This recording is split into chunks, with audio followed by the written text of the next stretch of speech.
Brought to you by V-Guard, co-powered by Sensodyne.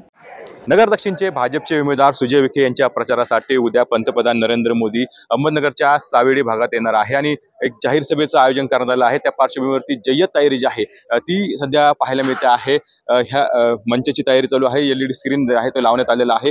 पोलिसांकडून खबरदारी म्हणून उपाययोजना करण्यात येत आहे। पोलिसांची वेगवेगळी पथकं जे आहे ते दाखल झालेले आहे। श्वान पथक असेल किंवा विविध स्क्वॉड जे आहे ते या ठिकाणी दाखल झालेले आहे आणि पाहणी करताना आपल्याला पाहायला मिळत आहे। दुसरीकडे मंत्री राधाकृष्ण विखे पाटील यांच्याकडून देखील या सभास्थळाची पाहणी करण्यात आलेली आहे। जवळपास 18 एकरमध्ये ही जाहीर सभा होणार आहे आणि जवळपास 3 सभा ज्या आहे या आधी नरेंद्र मोदींच्या झालेल्या आहेत। तर दुसऱ्यांदा सुजय विखे जे आहे ते यांच्या प्रचारासाठी नरेंद्र मोदी या ठिकाणी येणार आहे। तर हा सगळा मंडप जो आहे सभा मंडप तो आपल्याला पाहायला मिळतो। भव्य दिव्य असा सभा मंडप आहे।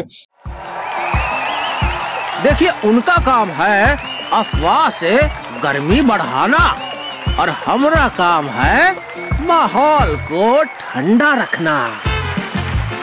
हमारा नेता कैसा हो जो माहौल को रखे ठंडा वैसा हो। अब की बार वी गॉट एयर कूलर का चमत्कार आणि ही पूर्ण तयारी जी आहे ती आता अंतिम टप्प्यात आलेली आहे। आता त्यामुळे उद्या नरेंद्र मोदी आता नगर दक्षिणच्या मतदारसंघामध्ये नेमकं काय बोलणार याकडे जिल्हावासियांचं लक्ष लागलेलं आहे। कॅमेरा क्रमांक कोणाचा आहे? 29 Marathi Ahmednagar. Brought to you by V-Guard, co-powered by Sensodyne.